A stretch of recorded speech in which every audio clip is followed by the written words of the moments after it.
l'école Wise Leadership avec l'apôtre Joseph.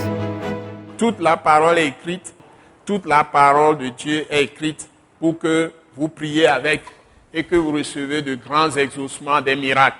Donc, maintenant, qu'est-ce que vous allez faire? Je vous pose la question. Par où vous allez commencer? Quel est le point de départ?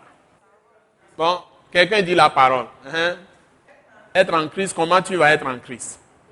Demeurer dans la parole. Donc, il faut prendre les paroles de Christ, les écouter ou les méditer, les lire et laisser le Saint-Esprit vous conduire à comprendre. Et prendre les livres les plus petits parce que les secrets sont dans les épîtres. Si vous avez des livres faciles à lire, il y a 3 livres qui sont incontournables. Galates, Éphésiens, 4 livres qui sont incontournables. Si vous n'avez rien lu, ces livres-là, vous pouvez les lire 100 fois. Vous aurez toujours des révélations. Le même livre, tu peux le lire 100 fois, même 1000 fois. Je vous conseille, priorité, Galates, Éphésiens, Philippiens, Colossiens. Les 4 là, tous ceux qui viennent à l'école Wise Leadership, ça doit être quelque chose qui est dans votre poche. Vous prenez ça très rapidement parce qu'en moins de 20 minutes, vous avez fini de lire chaque livre. Vous me suivez? Mais vous méditez chaque verset. Chaque verset de ces paroles ou certaines portions, ça va tellement vous travailler. Et si vous avez l'occasion de lire d'autres versions, comme version facile, comme français courant, parole de vie, vous lisez ça aussi. Il y a certains endroits qui sont avec quelques petites variances et vous allez mieux comprendre. Donc, après avoir lu, si vous avez lu second, vous lisez par exemple français courant, parole de vie aussi, pour voir d'autres aspects. Si vous avez la Bible d'Arby, vous lisez ça parce que c'est une Bible, le français est un peu lourd, mais c'est plus proche des originaux en hébreu, en araméen et puis en grec. Surtout le Nouveau Testament, c'est en grec. Donc, vous pouvez le lire facilement dans Louis II, Darby aussi. C'est très très proche de l'original. Donc, vous lisez les variantes. La Bible Semeur aussi donne des variantes vraiment très très correctes. La Bible Semeur. Vous lisez d'autres versions. Et vous avez besoin de faire votre propre rencontre avec Dieu dans la Bible. Donc, le point de départ, c'est la méditation. La lecture, l'étude et la méditation. J'avais déjà traité ça à l'école Wise Leadership. On peut revenir là-dessus pour ne pas rallonger le temps. Donc, vous faites la lecture, l'étude et la méditation de chaque livre. Et quand vous allez commencer, vous priez, que Dieu vous enseigne lui-même, vous révèle les secrets. Quand vous êtes en train de lire, vous pouvez commencer à prier chaque fois que Dieu touche votre cœur à une parole que vous avez lue. Vous priez, vous demandez à Dieu de graver cette parole dans votre cœur, de vous révéler tout le contour et de vous apprendre à l'utiliser. Et si vous saisissez des promesses dedans, vous l'appliquez à votre situation, immédiatement. Et vous évoluez, vous balayez tout ce qui est contraire dans votre cœur, dans votre pensée, dans votre volonté, sentiment, tout ça contraire à ce que vous lisez. Balayez ça en même temps.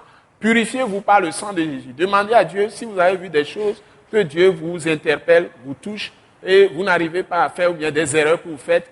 N'entrez pas dans la culpabilité, mais saisissez le sang de Jésus. Confessez ce que vous avez à confesser comme péché, faiblesse, etc., iniquité, offense à Dieu, iniquité, vous confessez. Demandez à Dieu de vous purifier par le sang de Jésus et de vous remplir de son esprit, de vous donner la force de faire tout ce qui est écrit, que vous avez lu, qui vous a touché. Et vous progressez.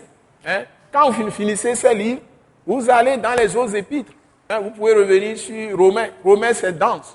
Vous pouvez lire 1 Corinthiens, 2 Corinthiens, surtout 2 Corinthiens. 2 Corinthiens est puissant, mais c'est des livres plus vastes. Les livres encore, qui sont les livres pastoraux pour des gens qui font le ministère, ça, c'est incontournable. Si vous êtes dans le ministère, vous devez maîtriser, potasser très bien 1 Thessaloniciens, 2 Thessaloniciens, 1 Timothée, 2 Timothée. Tous ceux qui sont des serviteurs de Dieu, servants de Dieu, c'est la moindre chose que vous devez faire. Quand vous lisez les cartes, Galates, etc., vous allez droit dans 1 Thessaloniciens, 2 Thessaloniciens, 1 Timothée, 2 Timothée. Ça, vous devez posséder ça immédiatement si vous êtes serviteur de Dieu. Avoir le caractère qu'il faut pour faire le service. Donc, vous devez savoir faire le service de Dieu. Et vous attaquez Apocalypse. Ça vous étonne. Apocalypse, ce n'est pas un livre difficile. C'est un livre qui parle de Jésus. Et vous lisez peut-être les 5 premiers chapitres. Si c'est trop barbare, vous sautez, vous allez lire chapitre 21, 22 pour le moment.